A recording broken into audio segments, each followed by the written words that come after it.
Hello and welcome to Simplify TV, the web series and podcast for agencies, brands, marketers, and media buyers. I'm David McBee. Our guest today is Rob Norman, the former Chief Digital Officer of WPP's Group M and a member of Simplify's board. Rob managed the world's biggest ad budgets and played a significant role in the market's transition to digital media. Rob now advises multiple digital marketing businesses and continues to advise advertisers in the United States, the UK, and India. Having served for 9 years as a director of BBC Global News, Rob remains engaged and concerned with issues like misinformation, brand safety, and the integrity of media markets for brands and consumers. Rob, welcome to Simplify TV. Well, hi, David. It's great to be here. Nice to see you. It's great to have you. Thank you so much for taking some time out. You have had an extensive career. I feel very grateful to talk to you. You've seen the rise of probably every digital tactic over the years. So I want to just ask you, what strategies do you feel are really critical for advertisers right here in 2023? Well, when you say extensive, you really just mean long, and heaven knows it's been long. And I was sort of there as a spectator, if you like, at sort of the birth of Google and Facebook and all of the others. So the transition's been pretty extraordinary to watch. The transition of audience, the transition of user time spent, and ultimately the transition of advertiser dollars as well. And we now live in this multi-channel world. The consumer no longer distinguishes between a digital world and an analog world, much less a broadcast world and a satellite world. And people are doing what they want when they want and using the best available and most convenient screen to do it on.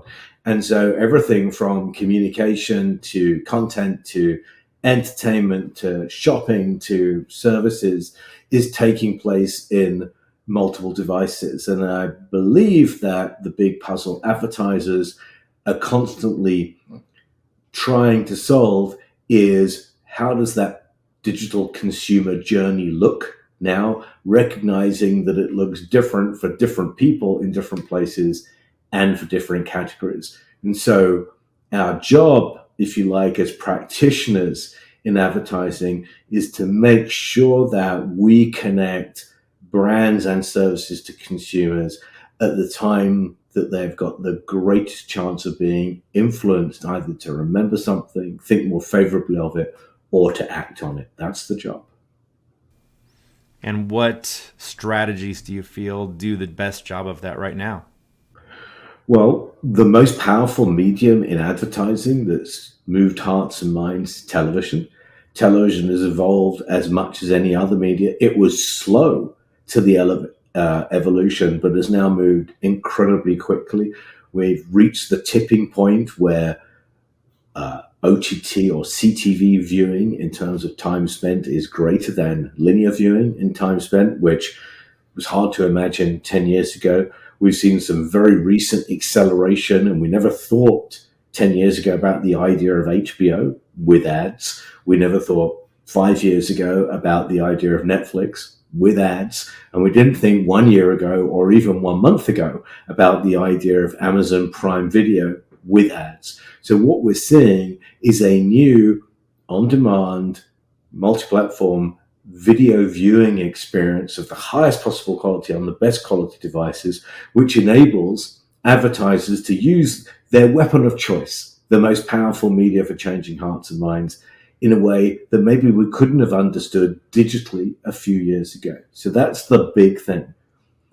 Clearly, using that with the data that's available is the thing that differentiates it from the old ways of using TV.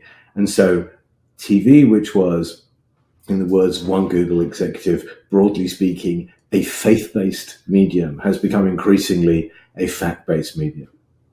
What digital data do you think is the most powerful when it comes to CTV targeting? Well, it's getting hard to use personally identifiable information now. And we had a window in which you could find and collect any amount of information about individual users and use it for targeting. We probably did that unwisely because the window is now closed on that, and the regulatory environment around privacy and the use of data has changed, and it's changed to the benefit, by and large, of the consumer and not really to the benefit of the advertiser. So you're left with more distant kinds of data. So there's intent data is a very powerful data signal, and the one obviously that birthed Google search. But among the most powerful data signals we have is location data, and the ability to find people in the geographies where goods and services are sold and where we hope for the consumer to act. So it's possible that location data is the most valuable single signal. That's very hard to say, single signal. And of course, the other piece of data that's of super interest and has grown in its value and in its perceived value in the last 2 or 3 years is transaction data, which is driving that whole marketplace that people now commonly refer to as retail media. All right. So if we can target based on intent beta, did I say beta? Intent data and location data, and we've got these transactional signals. Man, I'm just really tripping over my words. Sorry. Transactional signals. Why are linear buyers so hesitant to adopt CTV if it seems superior in these ways? Well, CTV has some advantages, definitely, and we've discussed some of them briefly now. But the principal advantage of television over all other media was reach, and the idea that you could reach many people simultaneously, or at least in short periods of time. And a lot of academic work has been done that shows that the biggest driver of future sales is increasing penetration, to sell to a new customer. And a lot of the work that's been done in the digital world has been more about optimizing your activity to people you already know. But a lot of work has been done in growing brands is about growing your customer base and increasing penetration. So TV has been great at that and hasn't required an enormous amount of data signals to be effective in that application. So if you are able to maximize your reach and do it relatively inexpensively without paying additional sums for data signals or geographic targeting, then linear is just fine. What we've reached now, as I said a few minutes ago, is that tipping point of linear versus CTV and OTT TV consumption, in which more time is now being spent in the OTT and CTV world, which means that reach is achievable there and reach is declining in the linear world. And it's my sense, and I think the market signals would suggest this, that tipping point away from linear towards CTV, but also converged with a decrease in the price of CTV versus linear TV is the thing that's going to drive it over the edge. Yeah, definitely. And I think that's one of the reasons that CTV prices fluctuated so dramatically over this last year.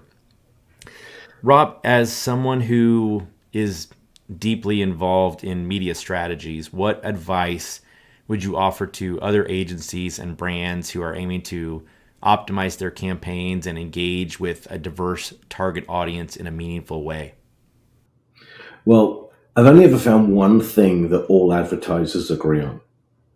And the thing that they agree on is the desire to achieve predictable, profitable growth. They all like that. Everyone likes growth. Everyone likes the growth to be profitable.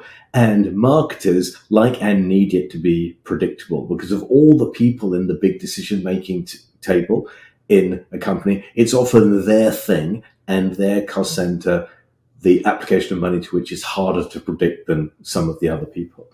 And so my sense is to have a very, very clear idea about what your objectives are, have an equally clear idea through either testing or historical knowledge about what tactic it is that most closely and most quickly fulfill your objectives, and then really stick to it and be highly observant and try and use all of the data that can be gathered from digital and other advertising to constantly refine your decision making. And so be very, very clear and focused about your goals and be very, very clear and focused about your need to collect data and imply that data, that empirical evidence, if you like, to your future decision making. Because what you're always trying to do in media is to allocate money to the right place, to optimize the place that you've allocated it to, and to attribute the effectiveness of what you've done to inform the allocation process in the future.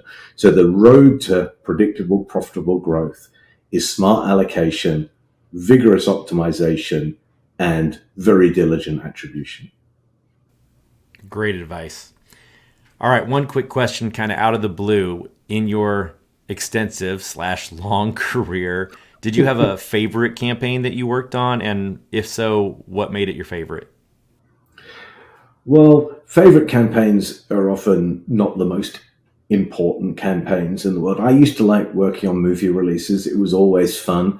It was always fun getting into the tension of doing all of the work over a number of weeks, identifying target audiences, building stretches, and so forth, and holding your breath on a Friday night to see what happened in the box office. I also particularly loved working on retail campaigns, and I was always entertained by the fact that Macy's had more one-day sales than there were days in the year if you added up all of the sales in different places, different goods. So I guess my interest was a lot of those action-oriented kind of campaigns where, because I'm an impatient fellow and you got to see the stuff early. But I suppose the stuff that intrigued me in a way most was looking at long-term advertising effectiveness stories and looking at the relationship between advertising and what would happen to the recall and awareness and the sales of the brand years and years later as a result of seeds that were sown over time. And whilst I was kind of as impatient as anybody else, it was the times that you needed to be most patient and need to have the greatest consideration were actually the most rewarding in the craft I worked in.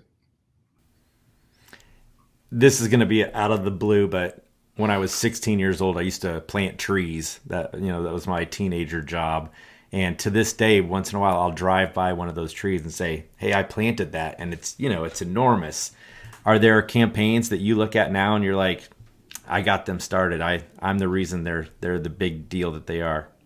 Well, I don't know if I ever did start them in that way. I was around and working at WPP when the Dove campaign, which revolutionized the whole way that personal care was thought about, and the empowerment of women in those brands and the changing of body types and stereotypes. I was there then and saw amazing things change in the way people thought about advertising then. So I suppose if you were going to pick a single one, that would be it. I was not there and had nothing to do with the launch and the growth of Red Bull, which I think remains a fascinating story about a market that seemed to be impossible to penetrate. And I was sort of there at the beginning of sort of internet only banking and so forth. And I think seeing those things that drove either big changes in the way brands and their audiences and cohorts of the population were perceived, or big changes in the way that people behaved and interacted with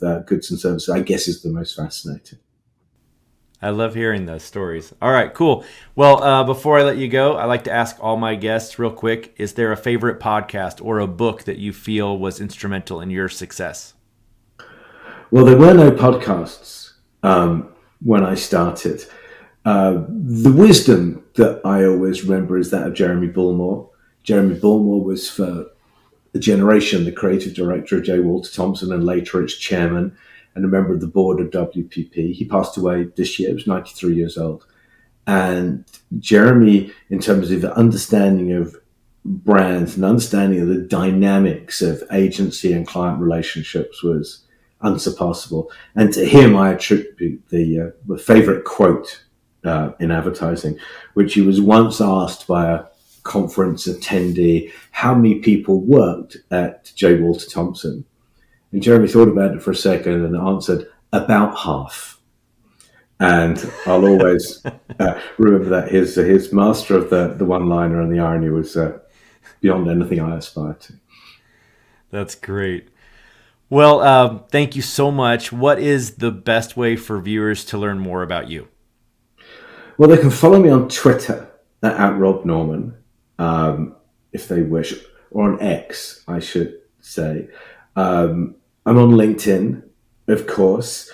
I don't write as much as I used to, but I do respond to everyone. So if people ever want to reach out to me on LinkedIn and fancy a chat, I'm always up for that. I think it's very, very important that people who have been blessed by longevity of being paid by someone else to do what we do, make themselves available to other people who are hopefully on a pathway that gets them to the same place or somewhere even better. That's a great philosophy. Rob, thank you so much for being my guest on Simplify TV today. Absolutely my pleasure. And thank you all for watching. Simplify TV is sponsored by Simplify, helping you to maximize relevance and multiply results with our industry-leading media buying and workflow solutions. For more information, visit simply.fi. Thanks for joining us today. I'm David McBee. Be awesome, and we'll see you next time.